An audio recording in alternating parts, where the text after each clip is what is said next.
Good day, folks, wherever you may be around the world, and welcome to a special little stream I thought I would do, partly as a follow-up to the one I did last weekend, talking about British defence and the weakness of British defence and what we might be able to do to rectify some of those weaknesses. As I often do, I'm going to start us off with a bit of a tune.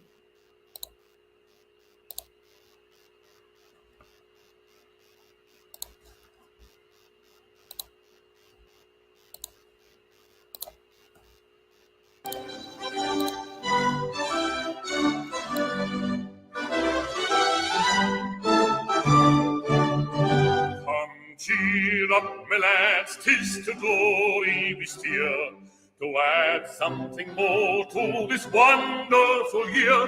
To honor we call you as free men, not slaves, for who are so free as the sons of the waves? Hearts of oak, our ships, jolly tars on our men, we always are ready, steady, boys, steady. We fight and we conquer again and again. We never see our foes, but we wish them to stay. They never see us, but they wish us away. If they run, why we follow and run them ashore. For if they will fight us, what can we do more? Hearts of oak are our ships, jolly tars are the men, we always are ready, steady, boys, steady. We'll fight and we'll conquer again and again. We'll still make them feel and we'll still make them flee, and draw them on shore as we draw them at sea. Then cheer up, my lads, within one heart let us sing. Oh, soldiers, oh, sailors, oh, statesmen and kings, hearts of oak are our ships, jolly tars are our men, we always are ready, steady, boys, steady. We fight and we conquer again and again.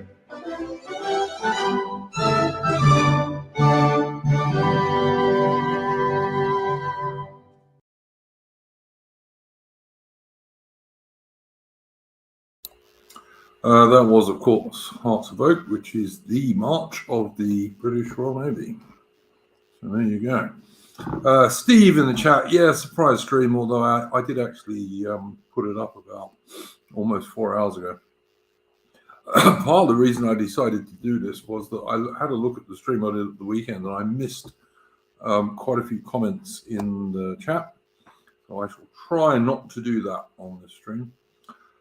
The basic premise of this stream is pretty much the same as the last one. It is that the British Armed Forces have never been weaker than they are in 2022 in their long history. The Royal Navy has never been weaker than it is today, going back to the time of Queen Elizabeth I and the Spanish Armada. The British Army has never been weaker than it is today, going right back to its foundation under Charles II after the Restoration, after that shipbag Cromwell died. So, and the RAF, as I said in the last stream, I'm not a big expert on the Crabs. Crab Air, as everybody in the British Armed Forces calls the RAF, I'm not a big expert on them. But I do understand enough, and I have one or two friends in things like the RAF regiment who have told me that the situation in the RAF is pretty much the same. They've never been weaker than they are now, going back to when they were formed in 1918. So anyway, yeah, British Armed Forces are in a bloody awful state. And what can we do to improve them? Well, I mean, first thing in my book would be stop sending thousands of advanced anti-tank and anti-aircraft missiles, shoulder-fired man-pads, anti-aircraft systems to the Ukrainians. from British Forstocks. British Forstocks are never adequate. They never have been. Anyone who's served or is serving in the British Armed Forces will tell you that if they've ever looked at it at all. British Forstocks are always entirely inadequate of missiles and so on. And so sending them for free to the Ukrainians is not the best way of strengthening Britain militarily. Particularly because prior to the British government deciding to send these anti-tank and anti-aircraft missiles to the Ukraine so they can kill Russian servicemen, Britain and Russia were in no real sense enemies. Hadn't been for quite a long time. It's a bit like an elephant and a whale story. The Russians are not a major sea power these days and haven't been for quite a long time. And the British are in a major land power. So there was no particular reason for Britain and Russia to be enemies. I mean, I'm not saying I'm particularly pro-Russian. I'm not. I'm pretty neutral on them, to be honest with you. Although I find the Western mainstream media coverage of the conflict in Ukraine to be appalling because there's no balance in it whatsoever. It's just every bit of Ukrainian propaganda gets swallowed whole. And Russia is pretty much portrayed as if they were something like the mid-20th century Germans under the Austrian painter, which is plainly ridiculous in all respects. But, let me see. I'm going to try and pay a bit more attention to the chat on the stream. Someone said bringing back national service would have many benefits. It would have some benefits. I think there's much to be said for getting 18-year-old young men and giving them a year in the military or eventually in Britain it used to be 2 years, but certainly for giving them a year in the military. The army would not really be in favour or the military, I should say, wouldn't be totally in favour because it turns the military into a training machine. And they no sooner get these conscripts trained, and the more complicated their role, the longer it takes, obviously, then they leave for the most part because not many of them will stick around in the regular forces. On the other hand, it does have, I think, big benefits for young men. I think it turns boys, it helps turn boys from boys into being men. It gives them other male role models that they can look at. It toughens them up a bit. It stops them being mummy's boys and all this kind of nonsense. So yeah, I don't think it's an open and shut case either way. The military largely wouldn't like it, I suspect, but from the individual teenagers, boys' point of view, I think yes, there probably is much to be said for it. And so, if you're looking at it from a national point of view, there probably is a good deal to be said for it. To be honest, I mean certainly when you've had mixtures of conscripts and regulars, as for example Australia had in Vietnam. And Britain often had in places like Malaya and Borneo and so on in the 1960s. They performed pretty well. So, yeah, I don't think it's an open and shut case either way, but I think there is certainly a case for it. I don't think our Globo Homo leaders would ever do it, however, for two reasons. Partly, one, because obviously they're not going to include women in that. And two, because they're not interested in doing anything which encourages manliness. Our Globo Homo leaders are absolutely against encouraging manliness in young men in our countries. And when I say our countries, I mean Britain, Australia, Canada, New Zealand, and America as well, and also most of Western Europe, certainly like France and Germany, etc. They're not interested in encouraging manliness amongst indigenous white guys. They just don't want to do it. In fact, probably the opposite, in fact, I suspect. So, yeah, there's that. Let's just briefly go over the actual current state of the British Armed Forces. I mean, British Army is about 80,000 men today, at best, because it's under-recruited. It should be, I think, officially 82,000, but it's not. It's under-recruited, and it's under-recruited by a fair bit, because funnily enough, the peacetime army actually has an army that's not doing very much in terms of actually fighting anyone, finds it much more difficult to recruit than an army that is. So the army had no trouble recruiting when we were doing stuff in Afghanistan and before that in Iraq. But these days, when we're not doing that, certainly other than the British Special Forces, the army is having more difficulty recruiting. And morale is not especially high from what people tell me who are serving at the moment, which is different. I'll get onto that in a minute, John Hawkins, about how many wounded. But yeah, the British Army is it's under 80,000 blokes, and that includes about 4,000 Gurkhas, who are excellent soldiers, and Britain is lucky to have them. But it also includes far, far too many women. And it includes every cook and bottle washer and clerk in the army. Don't get the idea that Britain's got 80,000 fighting soldiers. We haven't, nowhere near. Not even a quarter of that number, for example, would be infantry, who are your basic soldiers. Tanks, Britain only has 250 today, and that includes our actually, I think it's less than that. It's about 240 something, and that includes reserve tanks. We only have 2 actual tank regiments, one of which is in the Baltic states at the moment, where the only thing it could do if Russia did turn nasty on us is die gallantly. It certainly couldn't win. So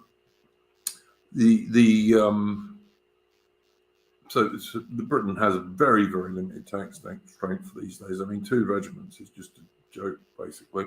I mean, Britain would have trouble conquering Zimbabwe these days. I'm not entirely joking on that. But Russia has 20,000 tanks. Yeah, I can more believe that. America probably has 5,000, 6,000, something like that. Although the American ones are probably more modern on the whole than some of the Russian ones. But Britain, less than 250 tanks is just a joke. When I was in the British Army, and when I joined the British Army in 1983, the British Army was about 175,000 men, and we had 1,100 main battle tanks. That was still far less than the Soviets, and obviously less than the Americans had, but it was a reasonable number. We had the British Army of the Rhine back then had 3 armoured divisions.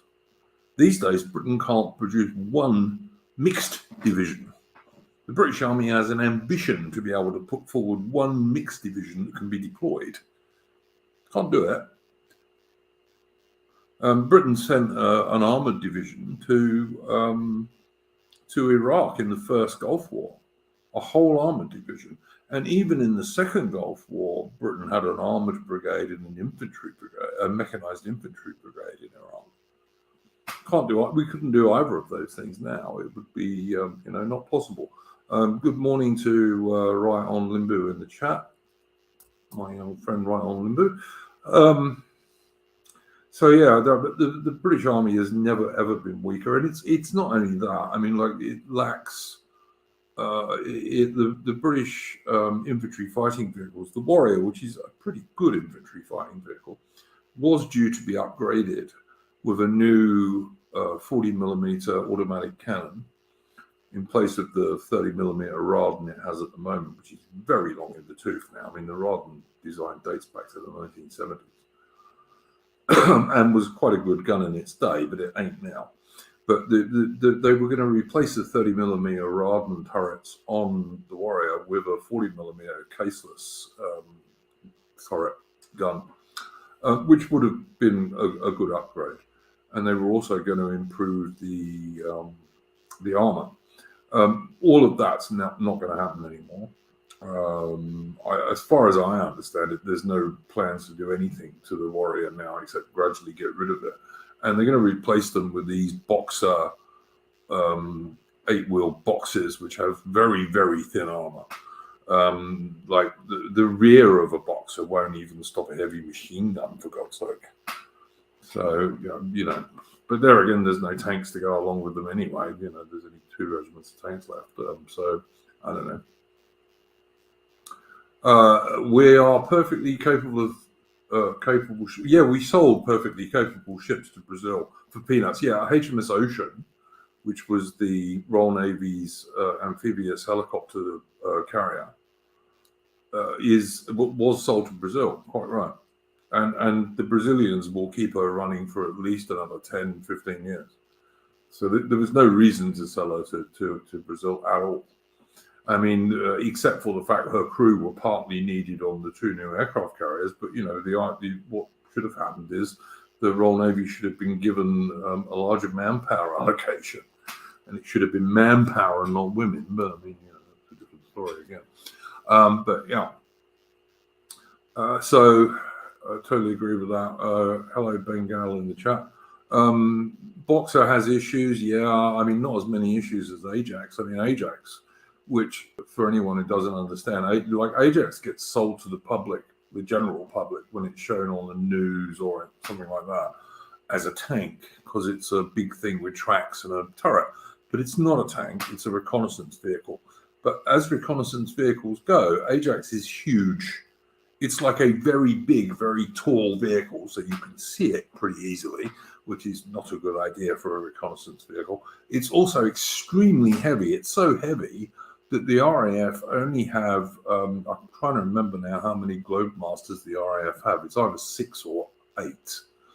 And that's how many of these Ajax vehicles, if they're stripped of their extra armor, the RAF can move anywhere. So effectively, they're not air mobile at all because they're so big and so heavy.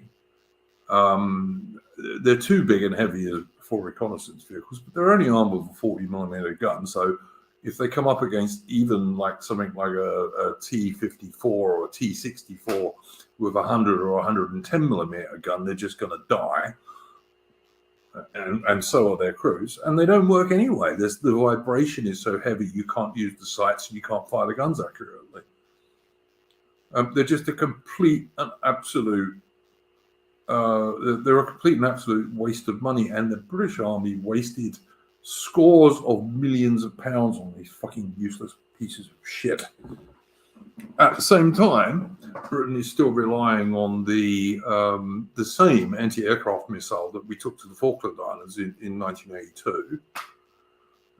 It's been updated a bit, but it's basically the same missile and is now ridiculously long in the tooth. And we don't have a missile that is mobile. It has to, all of the British missiles have to be anti-aircraft missiles have to be towed. So, like, if you've got an armored force which is moving, or a mechanized force, which is what you call light armor, like Boxer with wheels, there's nothing going along with them that can give them anti-aircraft defense, because our stuff is all towed. So you have to stop and set them up before you get any anti-aircraft defense, which is, no good.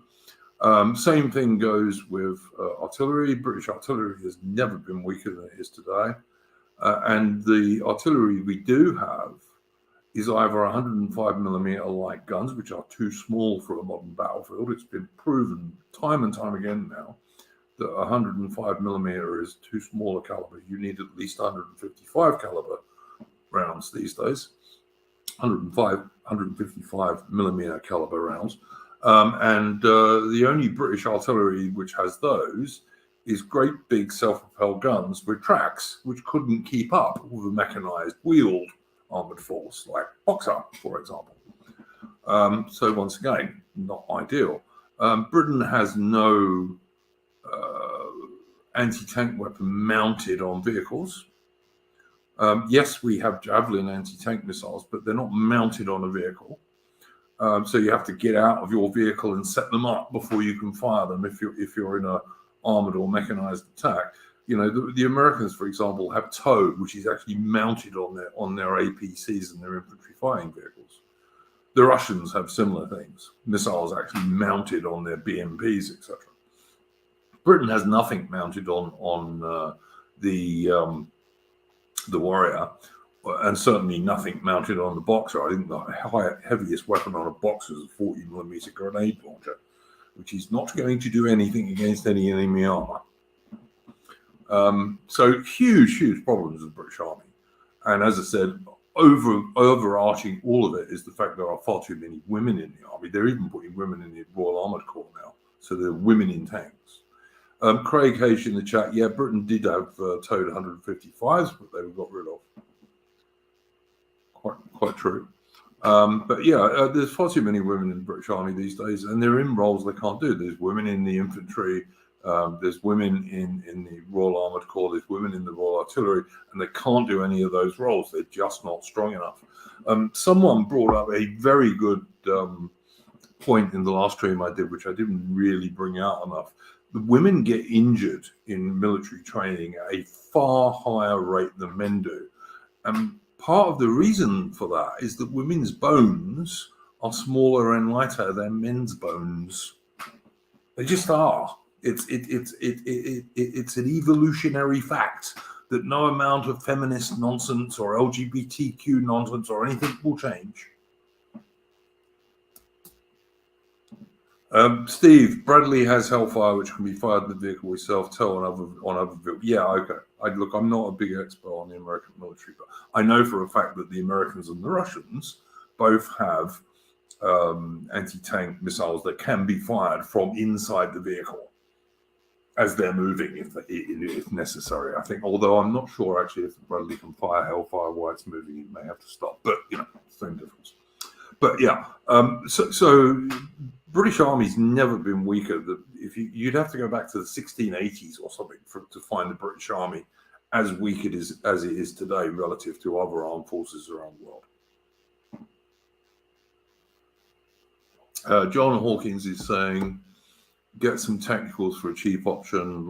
Yeah, okay, yeah, Joe, yeah, absolutely, yeah.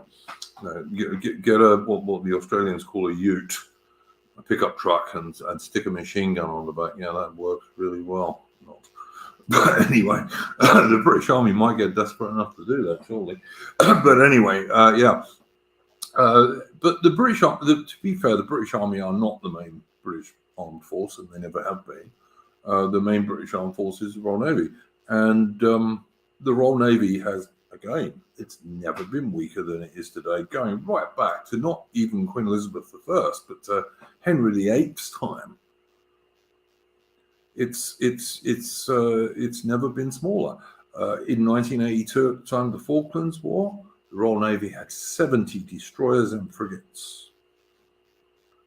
It had 2 aircraft carriers and was building another 2 aircraft carriers on top of that, although admittedly they were smaller than the ones we have today.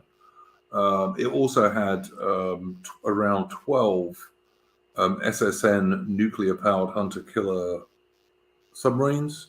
And also Britain back then still had diesel-electric submarines as well on top of that. Today, you got a whole 17 destroyers and frigates in the Royal Navy. We have 6 at the moment, SSN hunter-killer nuclear-powered submarines. Will eventually be 7, but it's 6 at the moment. We got 2 aircraft carriers, but almost no aircraft to put on them, sadly. And obviously, Britain no longer has conventional submarines, although there are many people in the Royal Navy who think Britain should have some conventional submarines. But we don't. The last 4 British conventional submarines were sold to Canadians years ago. The Canadians are still using them. But yeah, so you've got that ridiculous situation. Britain sent her fleet flagship, HMS Queen Elizabeth, to sea with the Royal Navy Carrier Strike Group last year, which was a very, very long deployment, and it was an extremely unpopular deployment because of the China virus crap. People were hardly allowed off their ships in months and months and months, and there was a lot of problems on that deployment, as I know from my son who was on it.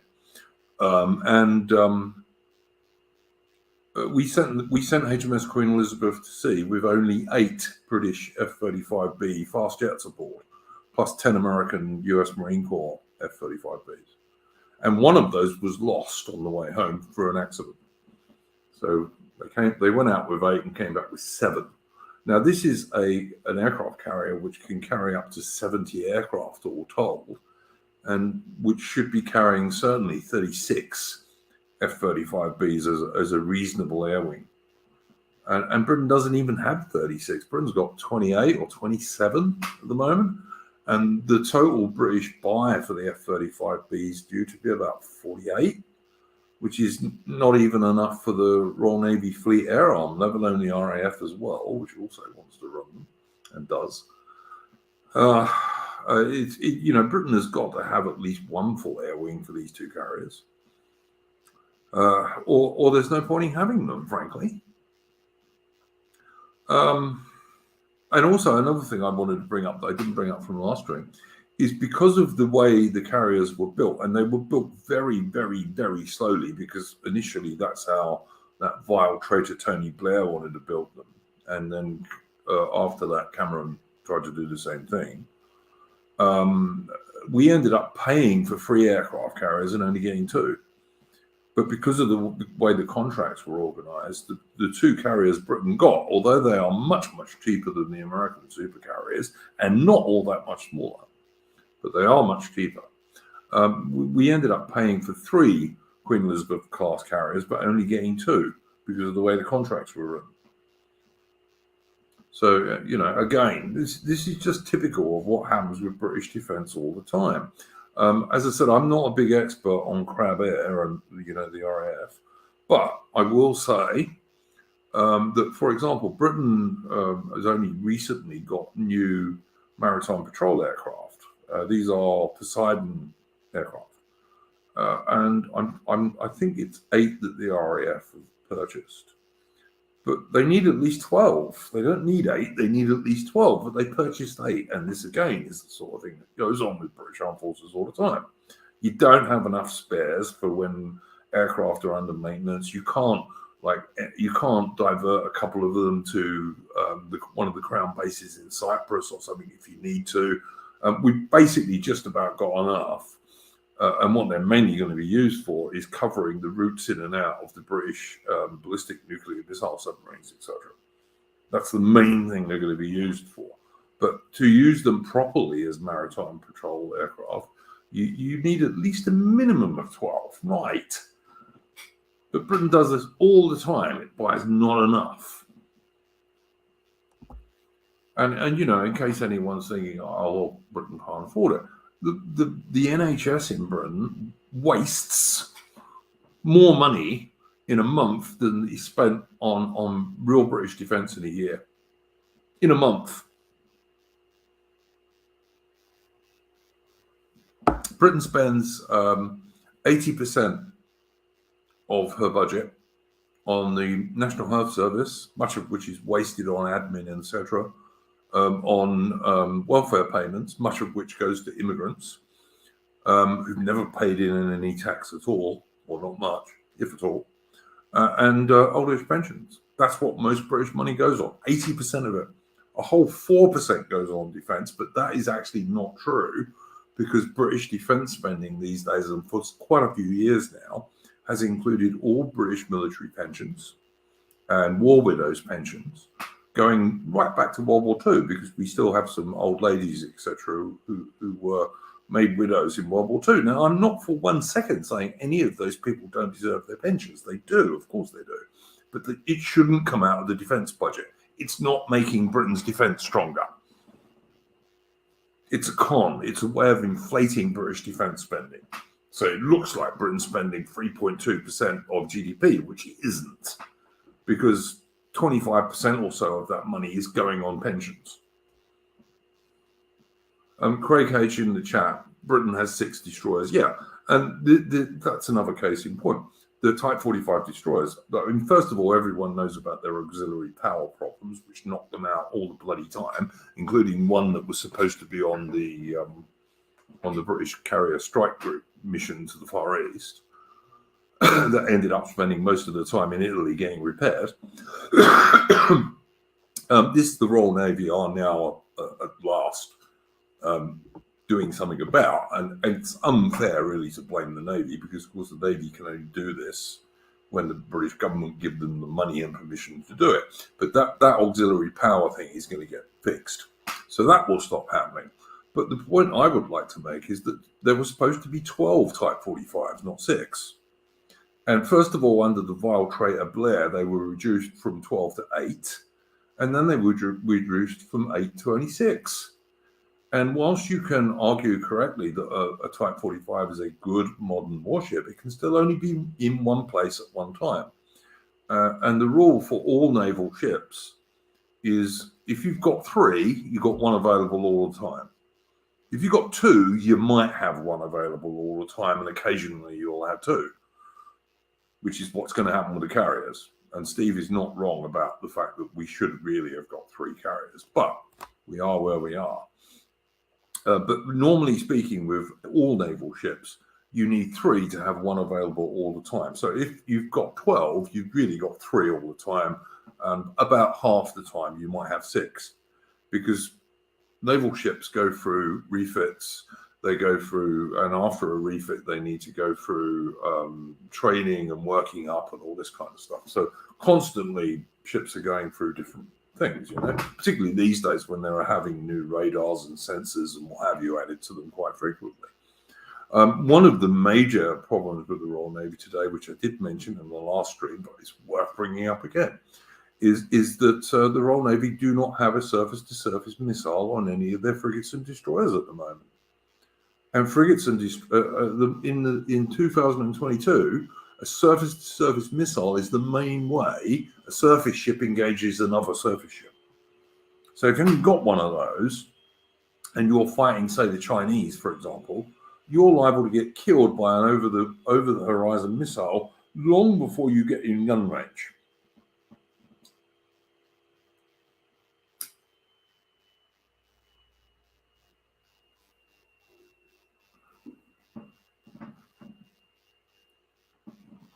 Tricky Woo, any World War II widowers survived the coup? Yes, I believe quite a number of them did, given the coup was actually not a great deal more dangerous than a bad case of flu. But, there we go.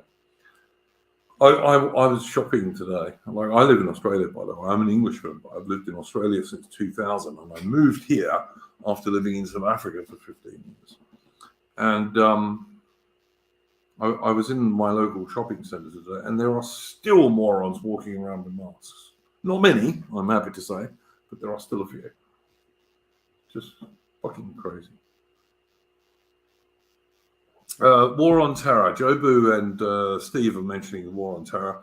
I think it was a distraction. I mean, in Britain, for example, Blair used it as an excuse to really cut the Royal Navy because, warships weren't a lot good in Afghanistan. I don't think it did any good. And I mean, it's absolutely obvious now that the 600 or so British servicemen who were killed in Iraq and Afghanistan since 2003, they all died for absolutely nothing. No purpose whatsoever. Sorry, but it's true. They died for nothing. And if you want to know how true that is, when Britain left Afghanistan, there was a memorial in the main outside the main British base in Afghanistan to the British war dead who died in Afghanistan. They had to bring that back to Britain because they knew what would happen to it if they left it in Afghanistan.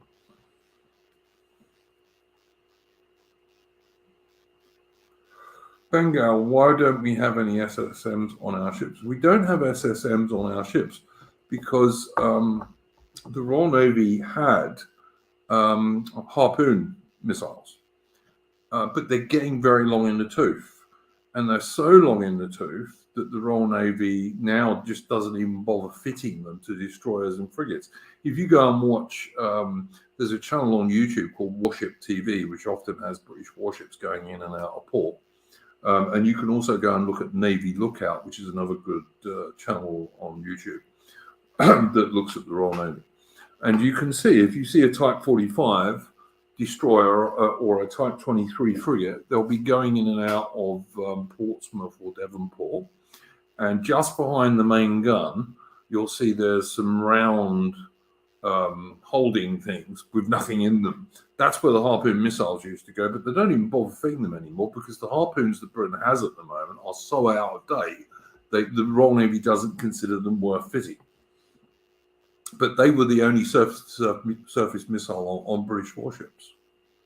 So again, Navy Lookout is a very good channel. It's a website as well, which is worth going to. They used to be called Save the Royal Navy, Craig H, I do believe, was their title, which I have long followed. Sorry, someone was just sending me a message about something. So yeah, that's why Britain doesn't have any surface-to-air missiles on our warships. And look, there are surface-to-air missiles one could buy. The Norwegians have a good one, for example. Britain is developing one with France and Germany or Italy, but it ain't going to be ready for 10 years at least. But there are interim ones that Britain could buy from America or could buy from Norway, as I said. But the British government won't spend the money. And the Royal Navy kept saying up until last year, the Royal Navy was saying, well, we need an interim surface-to-surface missile. And last year they stopped because the British government said, you've got to stop talking about this.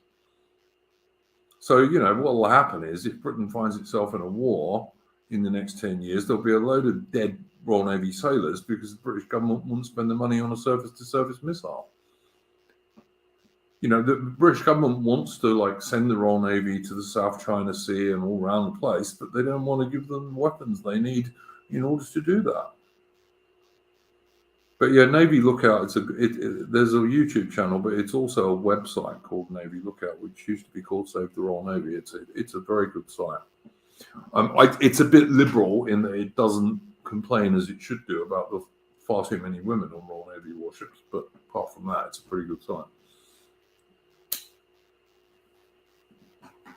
So yeah, again, it's just nonsense. The Australians, I'll give you another example. The Australians are building in Western Australia a nuclear submarine base that eventually they want to base Australian nuclear submarines out of. But in the meantime, they also want the United States Navy and the Royal Navy to base their hunter-killer nuclear submarines there. Not the missile, not the boomers, not the boats with nuclear missiles in. These are nuclear powered, but they're armed with a combination of torpedoes and cruise missiles, conventionally warheaded cruise missiles, and they want these ships to go there. But Britain, at the moment, Britain's only got 6 SSNs, but will eventually end up with 7. But everyone in the Royal Navy knows that the Royal Navy needs at least 10. Particularly because in the Royal Navy, the only ships with cruise missiles are the submarines. They don't put them on Royal Navy warships for whatever reason. They won't. Like the Americans have them on surface ships. The Royal Navy won't do that. I don't know why, but they won't. So if you're going to do like a land attack with TALAMs or something like this, you have to use a submarine if you're a Royal Navy. And obviously a submarine can only carry a few of them because they're not that big. I mean, they're big as submarines go, but they're not relatively big compared to a surface ship. So again, Britain needs at least 10 SSN submarines, not 6 or 7 as eventually they will have. It's just a fact. You know, they need 10, not 7. Not enough to do what they need to do when you realise that 1 or 2 of those boats is always going to be in some description of refit.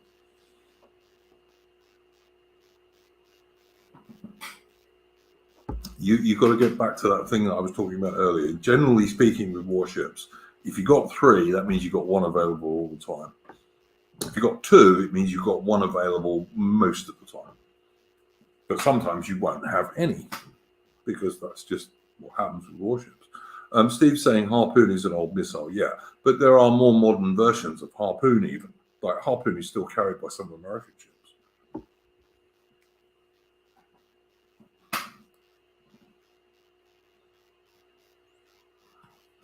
Yeah, the Americans are not going to dock SSBNs in Australia. I don't think the Australians would even let the Americans or British put SSBNs in Australia. This is SSNs that they're going to send there. So surface-to-surface nuclear attack submarines, not ships with nuclear missiles. I doubt Australia would even let nuclear missile subs dock there. And there'd be no reason for them to anyway, because you really don't want any potential enemy knowing where your nuclear missile submarines are. The whole point of having nuclear missile submarines is that the enemy don't know where they are and can't find them. So docking them in Australia wouldn't make much sense anyway.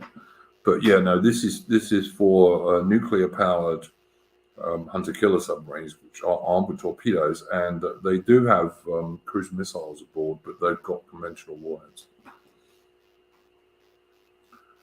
So yeah, there's that. Someone said last week, another thing I wanted to bring up, that Britain is now building two sorts of frigates. Well, yeah, we are, but one of those sorts of frigates is much weaker than the other one. Like the Type 26, which is the ship that is going to be built in Canada and Australia as well as in Britain for the Royal Canadian and Royal Australian navies, is a very, very good warship. It's also huge. It's easily as big as many World War II cruisers. A bit like the Type 45 destroyer, which is also a very big ship. But Britain's only building 8 of them. Australia's going to end up with more than Britain at the moment on current plans, which strikes me as rather strange, but there we go. Jobu in the chat says New Zealand has a ban on nuclear-powered ships. Yeah, unfortunately, they don't have a ban on horse-faced feminists, because that would be more useful to them, but, you know. Yeah. Royal Navy at the moment. And also, another thing that's worth mentioning is the Royal Navy base on Singapore has been reopened. There's now a Royal Navy base in Singapore. There's also a Royal Navy base in the Arabian Sea. Obviously, there's a Royal Navy base in the South Atlantic because of the Falklands. And recently, Britain sent a couple of warships to go and be based.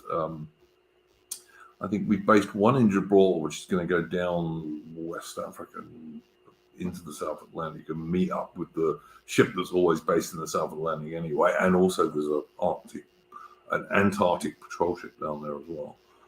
And we also sent a couple of ships which are going to be based in the Indian Ocean and the Pacific, but they are offshore patrol boats, and they have extremely limited armament, even though they're actually quite big ships.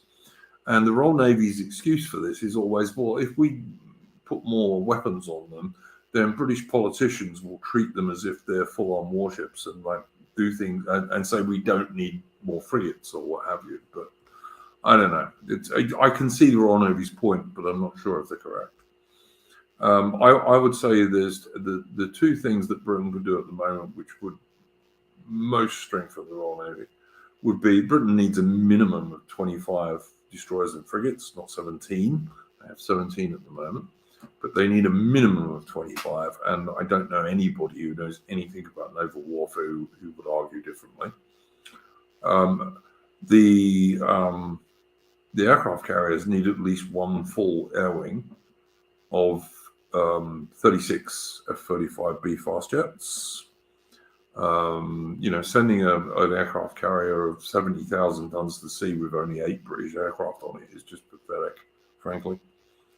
The other thing that I would like to see happen, at least eventually, is that when HMS Bulwark and HMS Albion are retired or sold or whatever they do to them, they need to, in my opinion, be replaced by 2 warships or something like the Australian Canberra class that could actually also operate F-35Bs.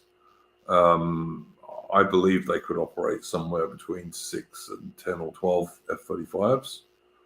And that would be useful for Britain. It would give a lot of flexibility to the fleet air arm and the British ability to put decks in places. I mean, and also it's worth mentioning the idea, which has been floated, that HMS Prince of Wales could be used as the world's largest LPD landing platform. LPD landing platform deck, helicopter carrier, in other words. The idea that you're going to park a 70,000-ton aircraft carrier a few miles off an enemy coast is fucking ridiculous and pathetic. And I do hope if any politician ever, all right, you could probably do it off Sierra Leone or Liberia, but you certainly couldn't do it against any halfway decent power. And the idea that you would is pathetic. Like it's like you'd send an aircraft carrier into Falkland Sound and the Falklands War. It's just not going to happen, mate. And I really hope that Royal Navy professionals would squash that quickly. No name. What do I think of the F-35? Well, I think of the F-35 is meaningless, to be honest, because I'm not a pilot. My son's Fleet Air Arm, and he thinks they're quite a good aircraft. He thinks they have some limitations, and he's right, I think. But they're the only thing Britain can use on its carriers because they didn't build cats and traps carriers. I think that Queen Elizabeth and Prince of Wales should have been built as cats and traps carriers, which they easily could have been. They're big enough, quite easily. But they weren't. So all you've got left is F-35. And, a carrier with no fast jet is not worth having. I think they can do some things really well. The data links and radars and what have you are pretty good. The problem with an F-35B is that the stealthy thing with it is only frontal. They're only stealthy when they're facing you, really. And as soon as you put external stores on them, and you have to if you want them to carry a reasonable number of missiles and what have you, then the stealth goes out the window anyway. So, are they the greatest dogfighter? No, they're not. But then that's not the way they think air battles are going to go these days. But then it's worth remembering back in 1939, people didn't think air battles were going to go that way in 1939, but they did. So, we'll see. Craig H. Canberra class is very interesting, and if Australia can stop maybe we should, crazy idea perhaps. Listen, there are quite a lot of Australian naval people who would like to see the Australian Canberra class operating F-35Bs. Now, Australia's buying the F-35A. So far, they're not buying the B, but to me, it's crazy if you could. A carrier with, say, 8 F-35Bs on would immensely strengthen the Royal Australian Navy. So why you wouldn't do that when you can strikes me as being pretty stupid. But we'll see. As I said, there are a lot of naval people in Australia who certainly support that idea. Air defence network. Well, Britain has an air defence network, John Best. It's a bit out of date now, but we still have one. And the only potential enemy in reach of Britain at the moment is Russia. And of course, Russia wasn't really our enemy until we gave the Ukrainians thousands of advanced anti-tank and anti-aircraft missiles to kill Russian servicemen. And I don't know what you think, John Best, but if the Russians did that to us and they were going to kill British servicemen, that would kind of make me an enemy of Russia. And I suspect that's having the same effect on Russians. This sort of shit used to happen all the time in the Cold War with the Soviets and all the rest of it. They'd give our enemies weapons, we'd give their enemies weapons, but that hasn't happened for quite a long time now. And we've just started it up again. And we have, not the Russians, we have. I don't care who runs Ukraine. It's of no conceivable interest to any average British person who runs Ukraine. Ukraine is a more corrupt nation than Russia, and that's according to the United Nations. The United Nations put Ukraine way down below Russia in the worst corrupt nations in Europe poll. So it's. I'm not anti-Russian, I'm not pro-Russian, I'm not anti-Ukraine, I'm not pro-Ukraine. I don't care who runs Ukraine. It's well within the Russian sphere of influence. I can understand why Russia did it. Because, NATO has a border with Russia in the Baltics. It's about 62 miles from St. Petersburg, which is the second biggest city in Russia. Now, would America stand for the Russians or the Chinese having a border 62 miles from Washington, D.C.? I don't think they would. I'd like to think the British wouldn't stand for someone being 62 miles away from London, although London is not a British city anymore anyway. It's majority black, brown, and immigrant. But, you know.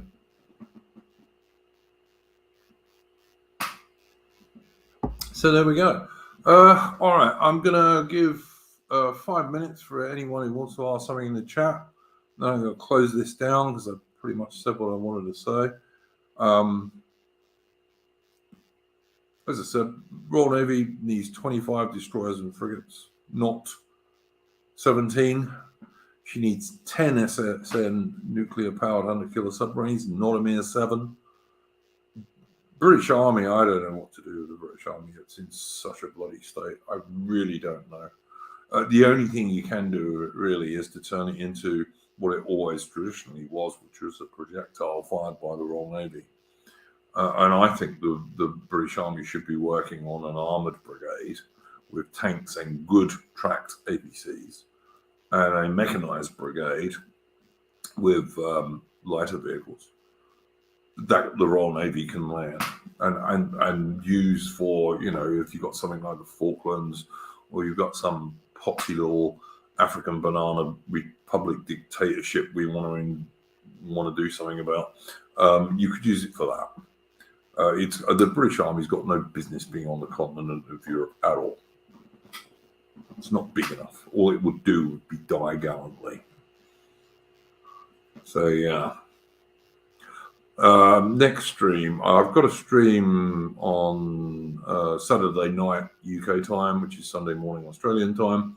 That's the stream I do every week, Splendid Isolation, which is basically looking at world news and events from a British and Old Commonwealth perspective. And that's on at 9 p.m. UK time on Saturday night. And then on the 22nd, I got a stream with Don the Pleb, which is going to be about women in the military. But that's going to be on his channel, not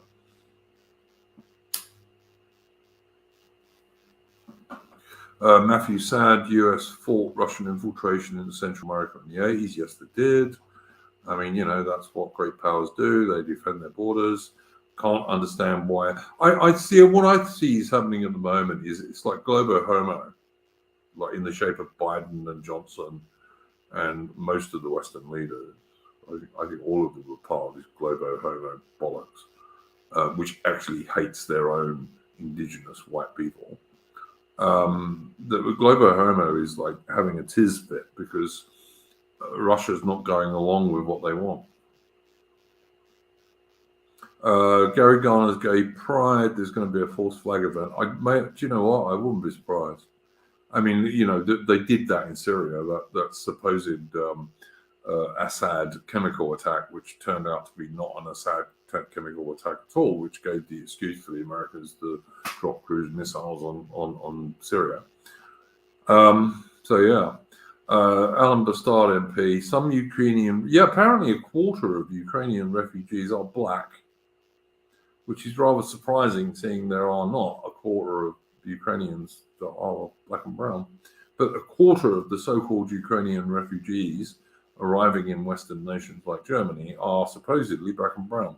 And in fact, one 18-year-old Ukrainian girl who was sent to a refugee camp in Germany was promptly raped by a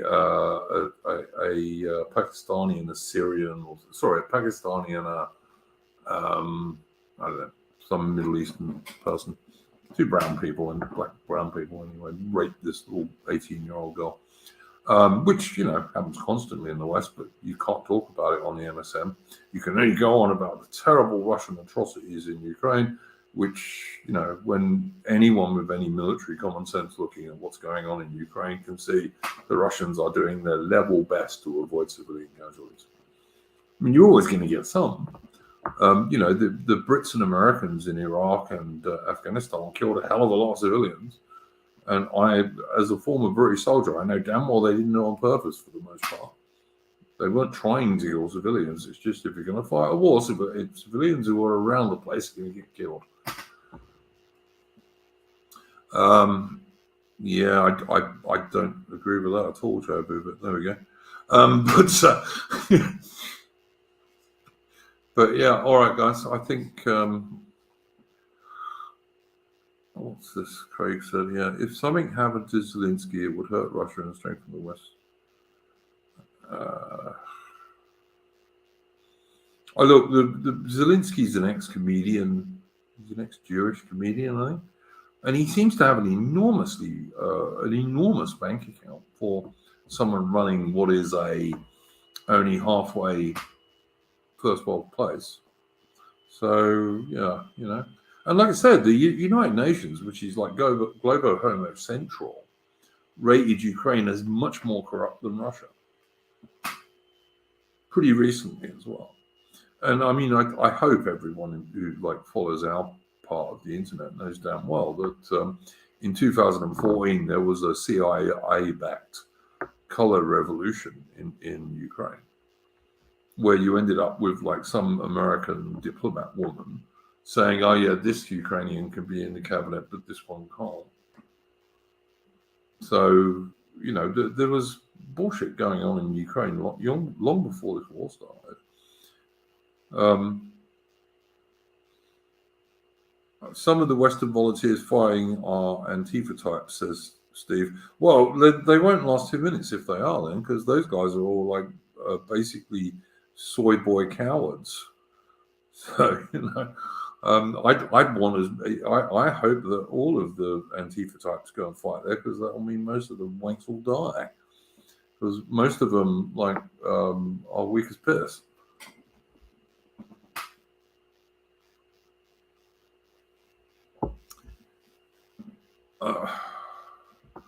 13 attempts to assassinate by Ukrainians, far right. Yeah, I don't believe that, Marvin, at all, to be honest. I don't think that's true at all. I did see Lindsey Graham, the gay American congressman or whatever he is, suggesting that people should assassinate Putin. Sorry, he is gay, isn't he? Well, I think he's gay. If he's not gay, I'd be amazed. But anyway, a lifelong bachelor, I think they call him. Bengal, the more Antifa types who are killed in Ukraine, the happier I'll be. I've got no room for any of that stuff. And they're all soy boys anyway, so who cares? They're all right at punching women and punching people in the back of the head when they're not looking, or hitting people over the head with enormous great bite marks. They're good at that sort of thing. But I don't think they'd be much good, with a rifle in their hands facing an enemy who might shoot back. They're just cowards. So let them all go there. I'd send all of them. I mean, if I had my way, I'd drop all of the women in the British Armed Forces there as well, because they'd all last about 2 minutes as well. Way I'll get rid of them. Sorry, I should change that. All of the women who are not nurses, doctors, and clerks, and jobs that are suitable for women, like all of the ones who think they should be in the front line, I drop them all in Ukraine and say, off you go then, girls. And I guarantee you that the ones who didn't wind up raped, captured, dead, or whatever would mostly give up the military on their return. There we go. Women don't belong in any of the frontline services. They should not be in those jobs. They make it almost impossible for the blokes even who are left in those jobs to do their job properly. And we are going to come so unstuck if we ever have to face a first-class enemy that doesn't do it. They just can't do the jobs properly. It's not only a matter that their bones are weaker and less dense, so they break all the time, and that they're not as big and strong, so they can't carry the amount of weight that you have to carry these days, or move great big shells if you're in things like tanks or in the artillery, and quickly enough for long enough. They can't do any of that stuff, but they don't have that killer instinct that makes people go on when if you don't, you're going to die, and also they don't have this comradeship and mateship that blokes have, and they break that up amongst the blokes that are there, because blokes will do stuff to try and save women they would never do for a bloke. They don't belong in those things. They shouldn't be there at all. Yeah, Joe, I've just been I'm sober tonight. So anyway, All right, guys, I think we're coming up on an hour, and that's probably enough. I'll see you on Saturday, UK time, Sunday morning, Australian time, for Splendid Isolation. I think it's 63 or maybe 64, 63, I think, but I'm not sure. And I'll play us out with the tune.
Okay, that was Soldiers of the Queen, which was also the regimental march of the British Infantry Regiment I had the honour to belong to.